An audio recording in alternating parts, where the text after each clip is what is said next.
Hey there friends, how's it going? So today I'm going to show you how to play the Wish You Were Here intro solo from Pink Floyd, right? And I'm going to show you a slightly simplified version, right? I'm going to cut out some of that difficult bend stuff he does a little bit. What that lets you do is put my backing track on or just play along with the song and you can get through it. You can go from beginning to end. You can make it through, capture the vibe of the solo, and yeah, it'll be a training wheels version, but you will feel good, you'll be able to get through it, and then from there, you can look at the sort of intermediate version I'm also going to show, and then you can start to add on those sprinkles and little bits of honey and caramel and make it sweet and sound good, right? So let's get into it. I had all the backing tracks, my practice sheet for this solo lesson.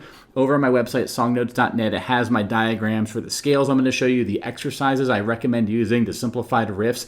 These are things to help you get up to speed, right? That's available over on my website. Now, I do have a full song lesson for Wish You Were Here. I made it. It was lesson 65 from many years ago. I have a licensed song sheet. It's available for a separate purchase, but it's licensed, and that means the money is going to the rights holder. So the songwriters and all them are getting paid for it, right? So it's important that I'm doing that legally, right? But if you want my practice notes, that's available on my site. So let's get into it, and I'll show you how to play this one, okay?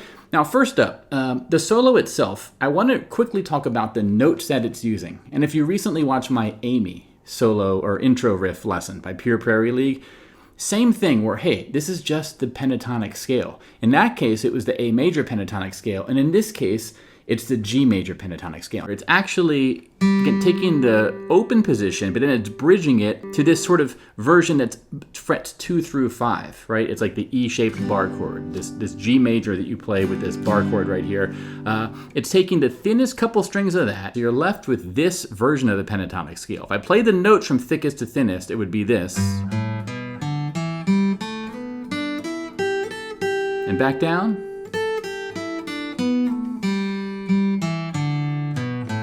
Okay? What I recommend doing is practicing this with this one exercise. If there's one thing you do to sort of develop some training and put in the Daniel-san Karate Kid training of waxing the car, it's this exercise. Let me play it for you one time. The reason why is this gives you what you need to really hit the ground running with the solo. Here's what this exercise looks like.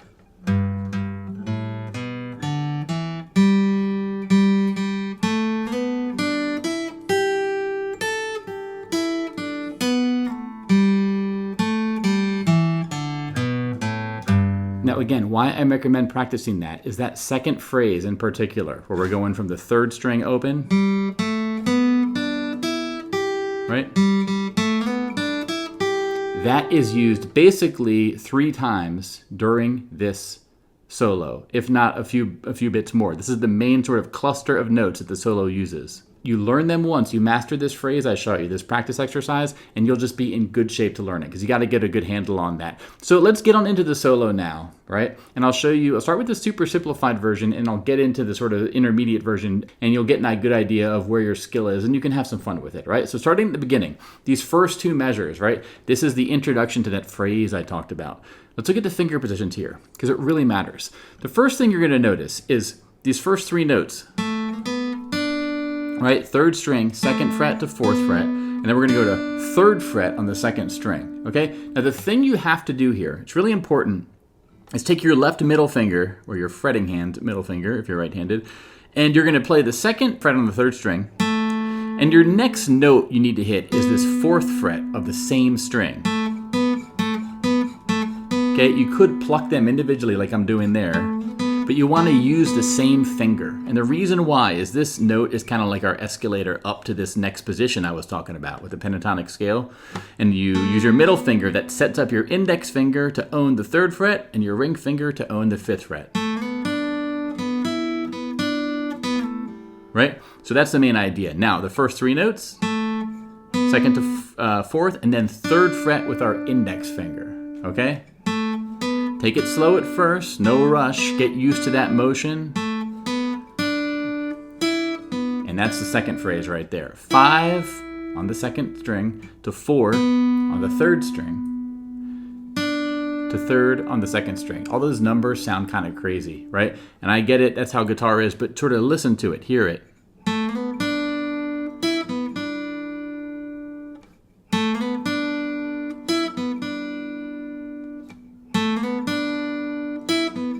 Okay? I'm using my pinky on this 5th fret note on the 2nd string. Sorry, the numbers are tripping me up. You could use your ring finger though. It's kind of like take a D minor, right? If you play D minor with your ring finger on the 2nd string, you probably would be more comfortable with that. If you're like me and you play D minor with your pinky, you're going to be more comfortable with the pinky. So that's going to be the first little phrase there. This is going to be something you use throughout the solo, and it's probably the trickiest part. If you can do this, you can play the solo. I'm just telling you right now, okay? So this next phrase, okay, we're going from 4th to 2nd to open on the 3rd string, and then we're going to play the 4th string, open, right? Da da bum. Okay, now here's the deal. In this simple version I'm showing you right here, I'm doing this on the 1 and 2 and 3 and 4 and 1 and 2 and 3 and 4 and 1. That is a simplified version. Da da da bum. 1 and 2 and 3 and 4 and 1 and 2 and 3 and 4 and 1. Okay, no pull-offs yet. Da da da bum. I want you to learn the notes first, right? Now, if you get into the more complicated version, it's going to look like this. It's going to be, you pluck the 4th string, 4th fret of the 3rd string, and you're going to do pull-offs on both notes. And I'm very, very questionable in my skill to do this. I can kind of do it sometimes. Pluck 4th fret of the 3rd string, pull off, so you get the 2nd fret ringing. Pull that off. So you're plucking your string once, but you get 3 notes. I'll talk about how to practice this in a minute. But the main idea is if you want to do it the David Gilmour way, it has to be a triplet. And what that means is it's 3 notes that are played equally in 1 beat. Okay? So you see how I have my counting on the tab? 1 and 2 and 3 and 4 and 1 and 2 and 3 and 4E and 1 and 2 and... When I say 4E and, the idea there is the 4 and the E and the and all get the equal amount of count. It's like cutting a pizza in 3 pieces. It's weird, but sometimes in music it makes sense to do. And on the 1 count, you play the open 4th string. My honest challenge with this particular phrase is I can't pull off consistently. I've been playing a lot the last couple hours, so I'm kind of in a good spot right now. But if I pick up the guitar, I'm like, I do that, or it's the timing is all tricky. The practice tip I have for this is if you want to learn to do this pull off, don't force yourself to pull off 2 times in a row and then beat yourself up if you can't do it. Practice just one of those pull offs.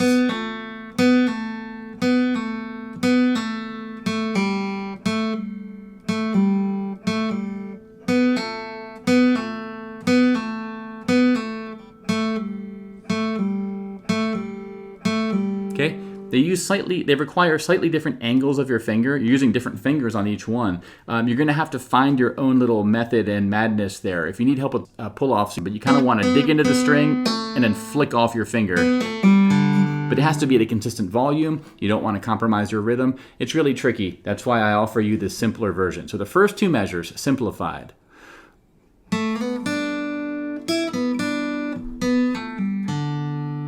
Okay? Now the good news is the rest of this line's pretty easy. Just 2nd fret on the 5th string. Okay? 1 and 2 and 3 and 4 and 1, 2 and 3 and 4 and 1. And again, 4 and 1, 2, 3, 4, 1, 2 and 3 and 4 and 1, 2, 3. Okay? The timing is important. It's only 2 notes. Now, if you want to get to the sort of full David Gilmour version, he's sliding from basically the 1st fret. Right? And the end of that slide is on the 2nd fret, so... And then he plays the open 4th string. So the whole first line...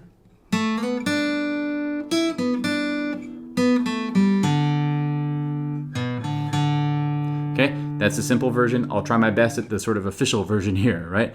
1, 2, 3, 4, 1.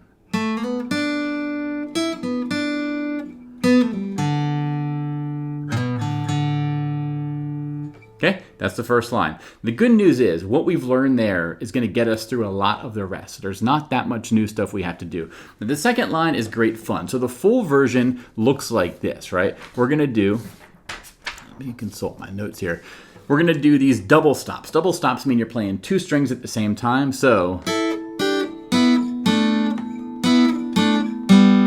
if we take out all the sliding, right? The sliding meaning this fancy stuff.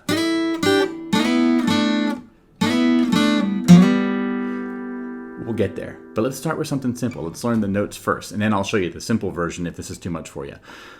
Basically, the first measure is going to be 3 double stops from 5-5 to 3-3, okay, to 4-5, and the next measure is going to be 2-3, okay? Now, I was talking about second and first string for those first 2 double stops, and then for the next 2, it's third and second string.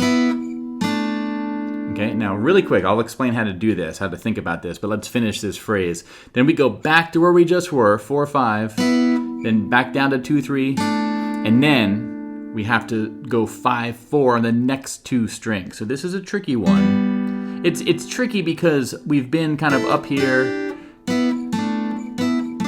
We've kind of been dancing up here a lot. We're going to have to, this is the only time I think we use the 4th string in this entire, well, I could be wrong there. We don't use the 4th string in this entire solo that much, and this is one of the places. 5th fret, 4th fret. You just got to remember this is basically like, well,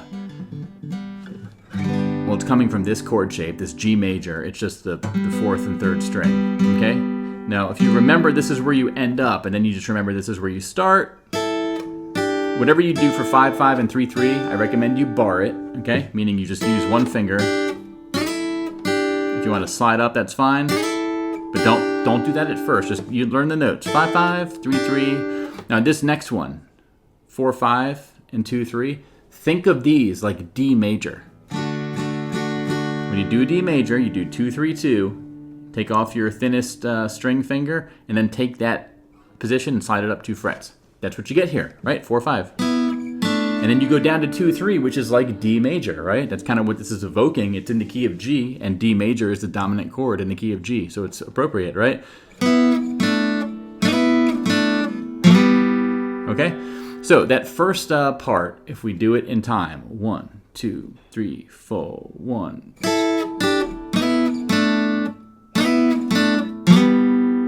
Okay? That might be tricky for you. Now, here's the deal. If that is tricky, I want you to do the simplified version. The simplified version is going to take the highest in pitch note from each of those double stops, and you get this.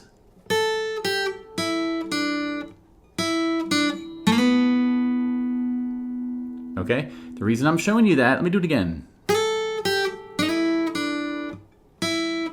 The reason I'm showing you that is you can play over the full solo with the backing track, whatever. I don't want those double stops to stop you from getting into the party, okay? I'd rather you get through this full solo, even if it's a simplified version. You work on it, work on it, work on it. You'll get more confident. You'll find yourself able to do those things you're watching right now that you're going to remember days from now, weeks from now, okay? Give it time. It's all good. So that's how you do the entire second line. You just chill out in that note, and you let the last 2 measures ring out. Now, the third line and the fourth line both begin with the same phrase from the first line, with one additional modification here. Remember this? Well, last time we did it, it was like this. Okay? This time, it's going to be like this. We're basically going to get to this 5th fret note a little bit quicker this time. Well, how to do this, first of all. 2 and 3 and 4, right? 2 and 3 and 4.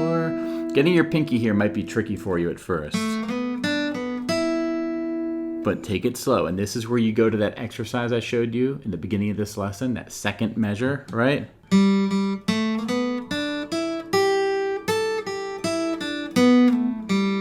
You practice that again and again and again, right?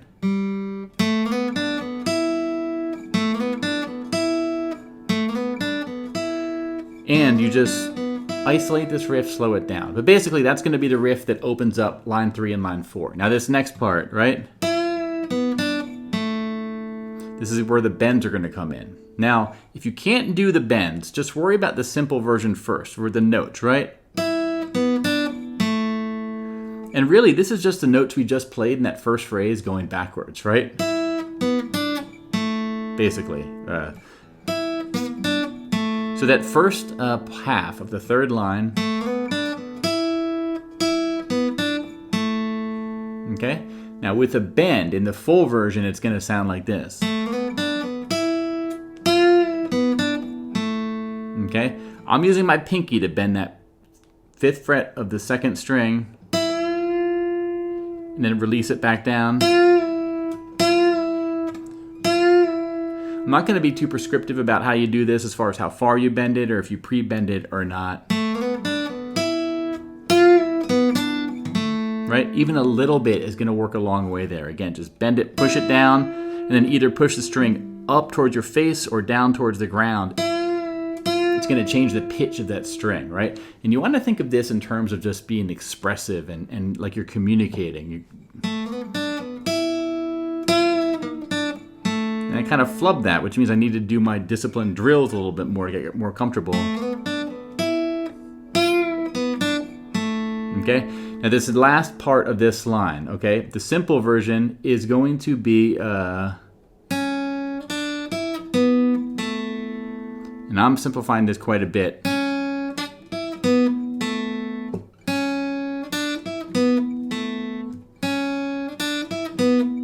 Okay, 2nd string, 3rd, 2nd to 3rd to 5th, and then 3rd string from 4th to 2nd. This is a big deviation from what David Gilmour does. He's actually bending this note. I can't even do it high enough, but he's basically almost bending it to this 6th fret note, which is basically the same thing as the 2nd fret note on the 2nd string. In my full version, I do a, right? Slide up to the 2nd fret, from 3 to 5 on the 2nd string. Then I bend that 4th string, and then end up on the 2nd fret of the 3rd string. Let me talk about this phrase from the beginning. If we do the simple version, it's going to be like this. Let me play into it from the first part of this line.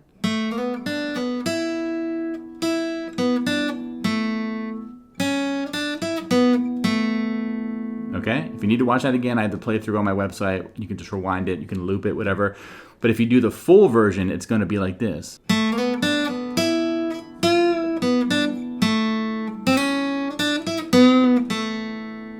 Okay, again, I'll do that last part slow. Let me do the full line again.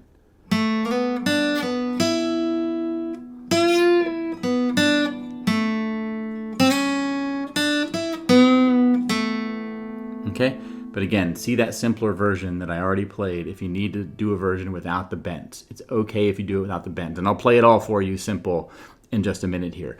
Let's go on to the 4th line, though. We're almost done, and the hardest part is over. Okay? 4th line starts the same, and then we're going to do this 5th fret bend again. Right? 5, bend it up, and then 3, 5, all in the 2nd string.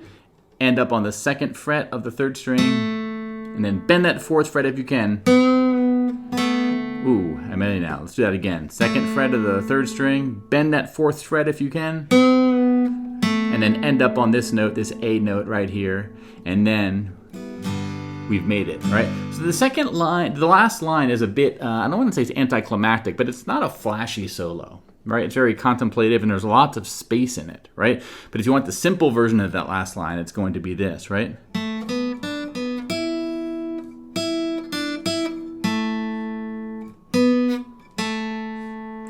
4 and 1, 2. Okay, so now that we've played it, let me play it for you from beginning to end with a backing track.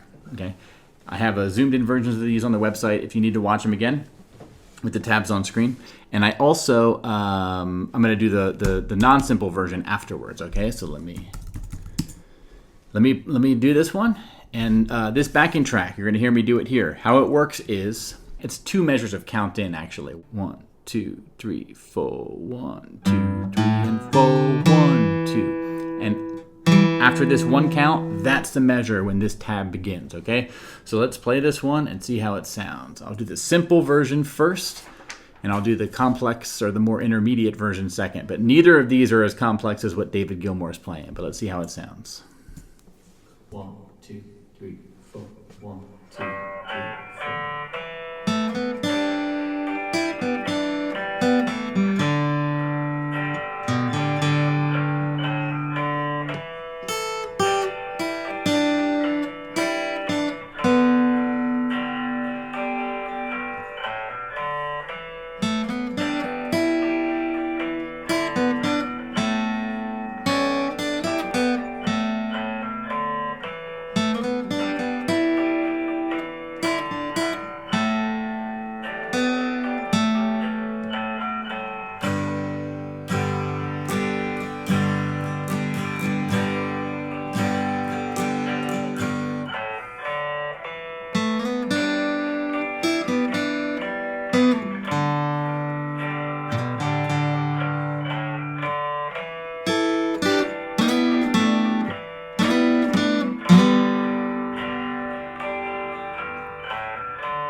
So that's how you do it, my friends. Again, a super simplified version and then the intermediate version, which is almost what David Gilmour is playing. So I'm going to leave you now. Check out my practice sheet for this, my notes. They're print friendly. It shows you, again, those exercises to practice, the scales these are coming from, the simplified version, and the intermediate version, right? And if you're interested in learning this song, learning Wish You Were Here, check out my other lesson that has the licensed song sheet. It's available for separate purchase again. But if you're a member of my site, you get a 50% discount on that song sheet. So go to songnotes.net for more, and I'll see you in the next one. Thank you so much for watching. I really hope this is helpful. And until the next time, my friends, bye-bye.